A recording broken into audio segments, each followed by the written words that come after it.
constant theme at this point in Bronny's basketball life. He does get extreme attention because he is like that. He has shown that he takes it on the chin, improves, and does his best to prove everyone wrong. I think we can all agree, Bronny is easily the most scrutinized second round pick of all time. In fact, we could easily make a case that he's more scrutinized than most #1 overall draft picks. Many former star rookies have folded under this type of pressure. He is just improving game by game. Just saying he was assigned to the G League, certainly harsh words for any 20-year-old, but there really is only one way to shut these type of people up, and that is success. Hard work speaks for itself, but nobody sees when you grind in silence. They just see the results. They don't see the countless hours you put in. There's no denying that Bronny's time at USC was not a good one.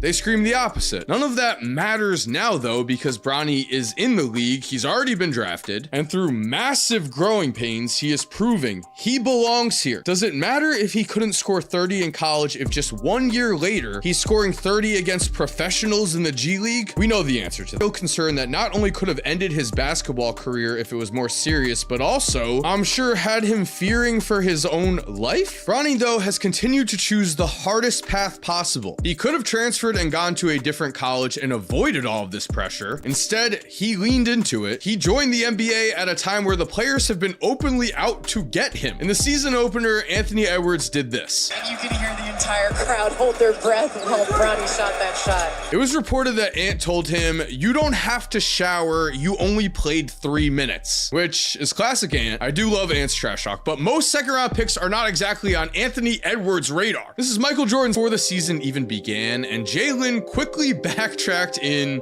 fear of LeBron's wrath. Again, imagine being Bronny, imagine being in his shoes. Before you've even played a real NBA game, the NBA Finals MVP is sitting in the stands chirping about how you're not good enough to be there. Bronny has been pushing through all of this and is becoming on the stat sheet where it matters. In the Summer League, many were quick to write Bronny off, and the hate was that same energy when Bronny started to perform better as the summer went on. After hate was poured on top of him to begin the Summer League, Bronny ended with 12 points in 23 minutes on 5 of 11 shooting against the Hawks, and then 13 points, 5 rebounds, and 3 assists in 25 minutes against the Cavs, a game where he shot 5 of 10. You don't just accidentally get better. Bronny is clearly studying the tape, learning, and improving. Wildly, Jaylen Brown himself, in his first Las Vegas Summer League, better in the 2018 Vegas Summer League when, oh wait, stands up there acting like people can't improve. Now, does this mean that Bronny's going to develop into a future Finals MVP? No. It just means that we should not give up on a 20-year-old who has the athleticism of an NBA guard, who has showcased advanced defensive skills at lower levels, and has proven time and time again that his response to criticism is just to work harder. So far, at every level he's played at past high school, tremendous three-point shooter on the stat sheet. But in the NBA Combine, Bronny shot 19 for 25 from 3 with all eyes on him, which is the usual pressure for Bronny, and 19 for 25 from 3 was good for second in the entire Combine. Looking at his shot form, it is great. I love his footwork on his standstill jumper. He looks balanced, he looks in control, and he picks the right spots to take